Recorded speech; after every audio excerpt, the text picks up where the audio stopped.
اب اس کے اندر جو آ رہے ہیں، خواہ وہ سید ہوں جو ہوں، سب پر توبہ و تجدید ایمان لازم ہے. توبہ اور تجدید ایمان و نکاح کر لیں، یہ لازم کے حکم کے تحت یہ سب کچھ لکھا. ہمارے کچھ مرکزی اہل حق بھکی شریف کے وابستگان میں سے تذبذب کا شکار ہیں کہ سجادہ نشین صاحب نے کہا میرا ان سے کوئی تعلق نہیں، تو ان پہ یہ فتویٰ پوچھنا لگتا ہے کہ نہیں لگتا؟ تعلق ان کا اگر نہیں تو چیلیاں والے درس اور بھکی شریف درس کے اختلاف کی بنیاد پہ نہیں، لیکن اس پورے کام میں وہ قدم قدم شامل ہیں. ان کے مشترکہ گھر اجلاس ہوتے ہیں چچوں کے ساتھ، ان کے مشترکہ پروگرام ہوئے ہیں، اور وہ فتویٰ کفر جو نارووال میں ناریوں نے دیا تھا، سجادہ نشین صاحب کے بیٹے نے اس پہ دستخط کیے تھے. جس فتوے کے بارے میں بریلی شریف میں لکھا فتوے میں کہ جنہوں نے وہ فتویٰ دیا کفر ان کی طرف لوٹا، کانکڑی کی طرف اور دستخط کرنے والوں کی طرف. تو لہذا سجادہ نشین صاحب، میں اگلے دن بھی بھکی شریف میں مرکز اہل حق بھکی شریف کی حافظ الحدیث چوک کی جامع مسجد جلالی رضوی عقلانی میں جمعے کے اجتماع میں افکار رضا سیمینار میں یہ بات کہہ آیا ہوں. اعلانیہ ڈنکے کی چوٹ پر ساری برادریوں کے عمائدین بیٹھے ہوئے تھے، بھکی شریف کے سارے پرانے فضلاء کے اکثر کے نمائندے وہاں بیٹھے ہوئے تھے کہ سجادہ نشین نے اگر بچنا ہے تو فوراً کلپ جاری کریں. کون سا؟ اس فتوے کی تائید کا. اور اگر انہوں نے منہ میں گھگنیاں ڈالی اور پہلے کی طرح نہ بولے تو فتویٰ بول جائے گا. شریعت کسی کے گھر کی نہیں، نہ اسے کوئی روک سکتا ہے. تو اس واسطے بھکی شریف کے جو وابستگان تذبذب میں ہیں وہ ان کو کہیں وہ اپنا اس موضوع پر بتائیں کہ وہ اس فتوے سے متفق ہیں یا متفق نہیں ہیں، چونکہ ان کے وہ مؤید ہیں، جو باتیں ہوئیں وہ ان کے ساتھ ہیں اپنے چچاؤں کے. ہمارے سے انہوں نے لا تعلقی کی جو قیامت کے دن انہیں جواب دینا پڑے گا کہ جب حق پہ پہرے کا وقت آیا تو تم لا تعلقی کر گئے. لا تعلقی ایسوں سے کی جاتی ہے، لا تعلقی اس بھینسے سے کی جاتی ہے جو روافظ سے دستار کرواتا ہے ماموں. لا تعلقی ان سے کی جاتی ہے جو حافظ الحدیث کے مشن پر جان ہتھیلی پہ رکھ کے کھڑا ہو. اس سے لا تعلقی نہیں کی جاتی. کچھ شرم کرنا چاہیے. اور ہم کہتے ہیں یہ جی ادب نہیں کر رہے، کرواؤ تو کروں گا.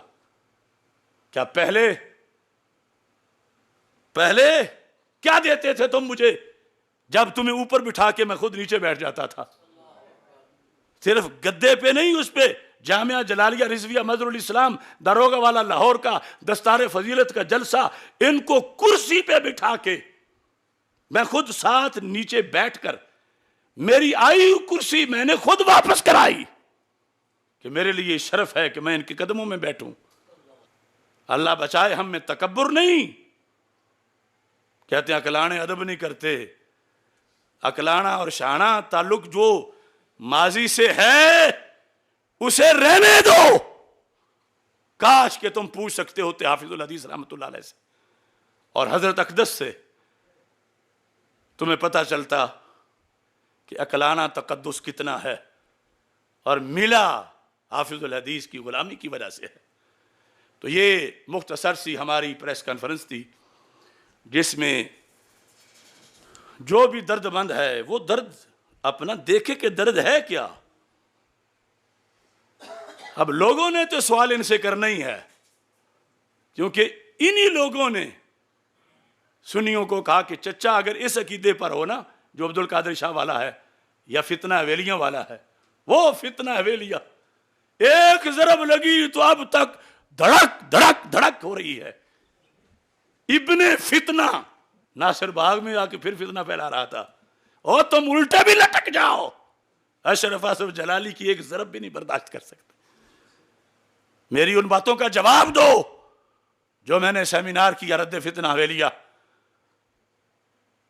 ورنہ ایسے دھویں کا کیا فائدہ ہے. تو یہ جن لوگوں کو کہا گیا تھا کہ ان کا جلسہ سننا حرام ہے، اگر چچا ان کا مرید ہو تو چچا چھوڑ دو، اس مذہب پر جو ہو اس کی بیٹی سے نکاح نہیں ہوتا. اور اب جب وہ جفیاں اور ٹپیاں یہ دیکھتے ہیں تو غصہ تو ان کو آتا ہے کہ ہمیں سب کچھ چھڑا کے، اس وقت اور دین تھا اب اور دین ہے. مرنے کے بعد کون توبہ کر گیا، اور جو زندہ ہے وہ کب باز آئے ہیں اپنے غلط عقیدوں سے. تو اس لیے بلب جل جانے کے بعد وہ میرے پاس میں بھی نہیں.